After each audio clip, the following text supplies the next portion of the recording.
Hello my student, आप लोग कैसे हैं। उम्मीद करता हूं कि आप लोग बहुत ही बढ़िया होंगे। ठीक है, तो आज की इस वीडियो में हम लोग क्लास 10th का आज हम लोग टॉप वीवीआई साइंस के ऑब्जेक्टिव कंप्लीट करने वाले हैं। ठीक है, जिसमें से हम लोग टॉप 20 ऑब्जेक्टिव को कंप्लीट करेंगे। तो आज हम लोग क्वेश्चन बैंक के जितने भी ऑब्जेक्टिव है सारे ऑब्जेक्टिव को हम लोग 10th क्लास का देखने वाले हैं। ठीक है, अगर आप लोगों को यह वीडियो पसंद लगेगा तो वीडियो को आप लोग शेयर जरूर करिएगा। शेयर करने के बाद आप लोगों को चैनल को सब्सक्राइब एग्जाम प्री चैनल से जुड़ जाना। ठीक है, चलिए तो हम लोग स्टार्ट करते हैं। अगर आप लोगों को 1 से लेकर 20 तक के आंसर में से कोई भी आंसर आप लोगों को पता है तो उसका आंसर आप लोग कमेंट बॉक्स में जरूर बताइएगा। ठीक है, देखिएगा क्वेश्चन नंबर 1 में क्या करा है।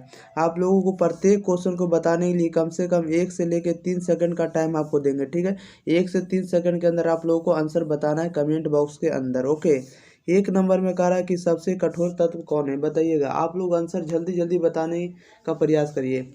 सबसे कठोर तत्व कौन होता है, तो सबसे कठोर तत्व हीरा होता है। Option number be the right answer हो जाएगा।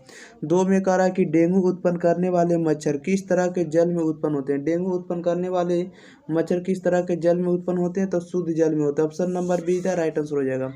3 में कह रहा है कि प्राकृतिक चयन का सिद्धांत किसने दिया है, बताइएगा। प्राकृतिक चयन का सिद्धांत किसने दिया है, तो डार्विन ने दिया है। Option number see the right answer हो जाएगा। प्रकाश संश्लेषण द्वारा किसकी प्राप्ति होती है, प्रकाश संश्लेषण द्वारा किसकी प्राप्ति होती है, तो ग्लूकोज की प्राप्ति होती है। Option number see the right answer हो जाएगा। 5 नंबर में कह रहा है मुकुलन द्वारा अलैंगिक जनन होता है, बताइएगा। मुकुलन द्वारा अलैंगिक जनन किस में होता है, तो मुकुलन द्वारा अलैंगिक जनन आपका ईस्ट में होता है। Okay, option number be the right answer हो जाएगा। बढ़ते हैं क्वेश्चन नंबर हम लोग सीधे 6 नंबर में। देखिएगा 6 नंबर में क्या कर रहा है, आप लोगों को देखना है 6 नंबर में क्या कर रहा है। थोड़ा कम दिखेगा, फिर भी आप लोग प्रयास करिएगा कि हम समझते चले। 6 नंबर में कह रहा है आवेश का यह सही मात्रक क्या होता है, बताइएगा। तो आवेश का यह सही मात्रक कूलम्ब होता है। Option number D the right answer हो जाएगा। क्वेश्चन नंबर 7 में कह रहा है कि 1 ओम और 2 ओम के प्रतिरोध को श्रेणी क्रम में 6 वोल्ट की बैटरी से प्राप्त करने पर परिपथ में धारा का मान क्या होगा, बताइएगा। तो परिपथ में धारा का मान क्या होने वाला है, इसको आप लोग बना लीजिएगा। ठीक है, तो इसका परिपथ में धारा का मान 2 एम्पियर हो जाएगा। Option number be the right answer हो जाएगा, याद रखिएगा। बढ़ते हैं क्वेश्चन नंबर 8 में। 8 नंबर में कह रहा है कि ओम के नियम का गणितीय रूप क्या है। ओम के नियम का गणितीय रूप क्या होने वाला है, तो इसका गणितीय रूप होता है आई बराबर होता है वी बटा आर होता है। ऑप्शन नंबर हो जाएगा इसका बी द राइट आंसर हो जाएगा। ओके, याद रखिएगा। बढ़ते हैं क्वेश्चन नंबर हम लोग 9 नंबर में। देखिएगा 9 नंबर में क्या कर रहा है। 9 नंबर में कह रहा है कि मलेरिया उत्पन्न करने वाला मच्छर यानी मादा एनीफिलीज किस तरह के जल में उत्पन्न होता है, बताइएगा। मलेरिया उत्पन्न करने वाला मच्छर किस तरह के जल में उत्पन्न होता है, तो ये जो होता है गंदा जल में होता है। Okay, option number be the right answer हो जाएगा।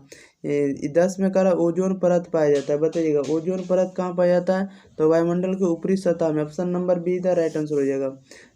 11 में कह रहा है कि ओजोन के एक अणु में कितने परमाणु होते हैं, बताइएगा। ओजोन के एक अणु में कितने परमाणु होते हैं, तो 3 परमाणु होते हैं। Option number see the right answer हो जाएगा। 12 में कह रहा है आवर्त सारणी में कितने वर्ग होते हैं, बताइएगा। आवर्त सारणी में कितने वर्ग होते हैं, तो 8 वर्ग होते हैं। ऑप्शन नंबर हो जाएगा डी द राइट आंसर हो जाएगा। बढ़ते हैं क्वेश्चन नंबर हम लोग सीधे 13 नंबर में। देखिएगा 13 नंबर में क्या करा है। 13 नंबर में आप लोग जैसा कि देख रहे हैं, कह रहा आक्रिय तत्व कौन है, बताइएगा। आक्रिय तत्व कौन होता है, तो आक्रिय तत्व आपका हीलियम होता है। Option number be the right answer हो जाएगा। 14 में कह रहा है क्लोरीन की संयोजकता क्या है, क्लोरीन की संयोजकता बताना है। तो क्लोरीन की संयोजकता क्या होने वाला है, इसका राइट आंसर बताना है। तो क्लोरीन की जो संयोजकता होती है वह कितना होता है, इसका राइट आंसर आप लोग बता दिए कमेंट बॉक्स में। चलिए, तो क्लोरीन की आप लोगों की संयोजकता चाहिए। ठीक है, तो क्लोरीन का संयोजकता -1 होगा। ठीक है, क्वेश्चन नंबर 15 में कह रहा है कि हाइड्रोजन कौन है, बताइएगा। हाइड्रोकार्बन कौन है, सॉरी हाइड्रोकार्बन कौन है, तो हाइड्रोकार्बन आपका C6H12O6 है। ठीक है, ऑप्शन नंबर हो जाएगा बी द राइट आंसर हो जाएगा। क्वेश्चन नंबर 16 में कह रहा है कि पादप में फ्लोएम संवाहक होता है, बताइएगा। पादप में फ्लोएम संवाहक होता है, किस में होता है, तो पादप में फ्लोएम जो संवाहक होता है वह किसके लिए होता है, तो भोजन के लिए होता है। ओके, ऑप्शन नंबर ए इधर राइट आंसर हो जाएगा।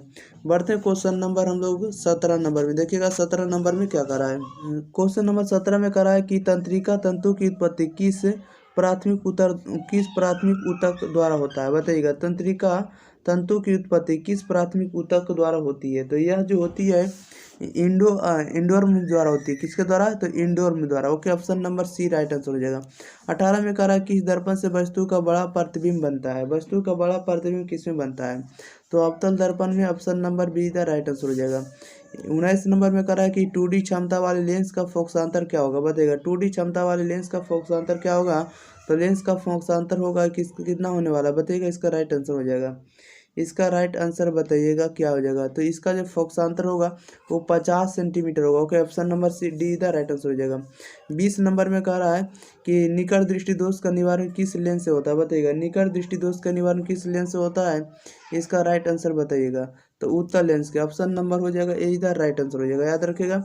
चलिए, तो इस वीडियो में हम लोग 20 के 20 ऑब्जेक्टिव हम लोग कंप्लीट कर लिए। हम लोग मिलते हैं अगले वीडियो के साथ, तब तक के लिए इस वीडियो को आप लोग शेयर करिए, एग्जाम प्री चैनल को सब्सक्राइब करिए। Okay, thank you for watching this video, धन्यवाद।